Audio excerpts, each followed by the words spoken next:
The bitterness of poverty and resentment in East Pakistan erupted today in a kind of civil war.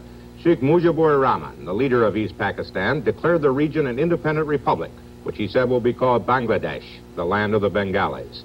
Pakistan is a nation united only by religion. West Pakistan has the money and the government and the resources.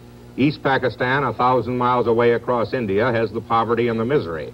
It seems to get in the world news only when it sets a record for disaster, as it did last fall with the tidal wave that killed 200,000 people. Now West Pakistan, which also has most of the army, is trying to crush the revolt. There are reports of many casualties in Dhaka and other East Pakistan cities. Americans reaching the U.S. consulate in Dhaka say that the army is using full force, including tanks, throughout the country. The revolt came after a final breakdown of talks for which Pakistan President Yahya Khan went to East Pakistan. The background of today's Declaration of Independence now, from Ted Koppel in Dhaka. As far as the people of East Pakistan are concerned, the central issue has never been in doubt. They have been treated, they feel, as though their country were a colony of West Pakistan. In last December's general election, East Pakistan's Awami League won an absolute majority in the National Assembly.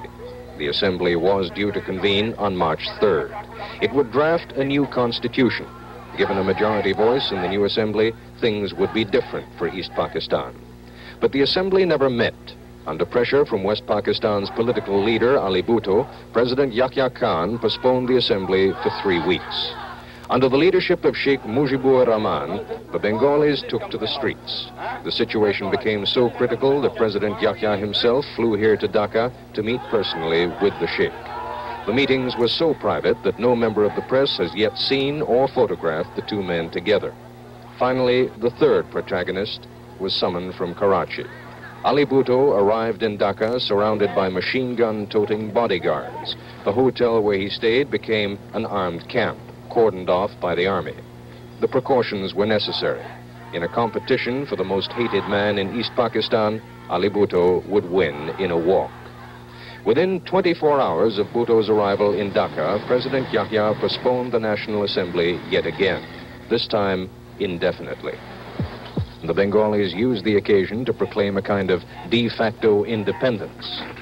To the crack of a 1.5-gun salute, a rifle and what looked to be a Luger pistol, student groups hoisted the new Bangladesh flag before a crowd of some 10,000 people. But the Bengali people have tasted the influence of their own numbers. Sheikh Mujib's rhetoric and their own slogans have convinced them that compromise is tantamount to surrender. This is Ted Koppel, ABC News, Dhaka.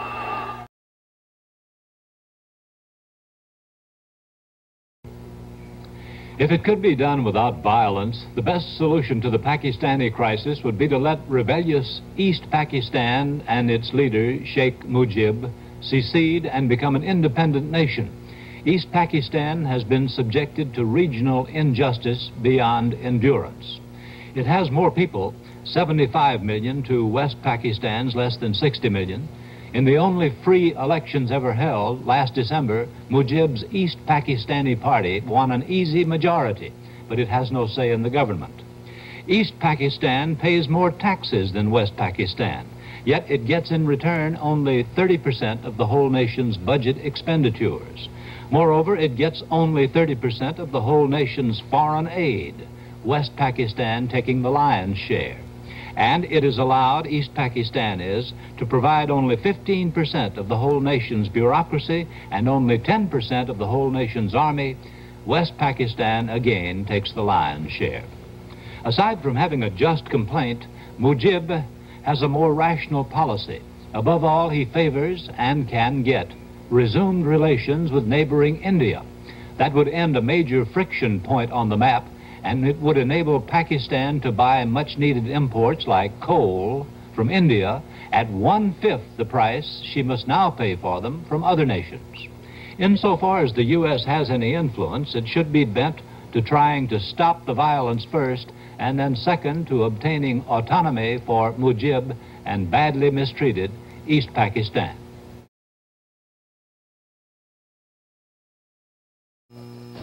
There's civil war in Pakistan tonight. Federal troops are reported fighting mobs armed with rifles and even sticks and stones in Dhaka, Chittagong, and other major cities in East Pakistan. In a radio broadcast, President Yahya Khan accused East Pakistan's leader, Sheikh Mujibur Rahman, of treason and ordered the army to take any steps necessary to restore the authority of the government. A clandestine radio station calling itself the Voice of Independent Bengal broadcast that Rahman has declared East Pakistan an independent nation. In Dhaka yesterday, Rahman, who has long fought for self-government for East Pakistan, addressed a rally of his followers. The 51-year-old Sheikh is the leader of the Awami League, a political party that won a landslide victory in national elections last December. It was the country's first freely elected National Assembly in its 23-year history. But because of differences between Rahman and President Khan, the Assembly has never been convened. There are some 75 million persons in East Pakistan. The feeling is strong there that the central government, 1,000 miles away in West Pakistan, has been treating them as second-rate citizens. The fact is that East and West have little in common, even speaking different languages. Rahman has asked if anybody can stop East Pakistan's drive towards self-government. Oh, nobody can stop it. Autonomy of East Pakistan? Nobody can stop it. Autonomy? Oh, definitely. No one can stop my autonomy. More than that. More than autonomy. No question of this and that. I want my rights. Emancipation. I want my emancipation. West Pakistan cannot do anything about it. Who can do anything when 70 million people are united behind us? Even with the army. What damn army can do? We don't care for them. They can suppress my people with bullets. So you're already the chief of independent Bengal. De facto, not legally, but de facto. What? I am the president of the people of Bengal. Legally, morally, I am the man who can govern this country.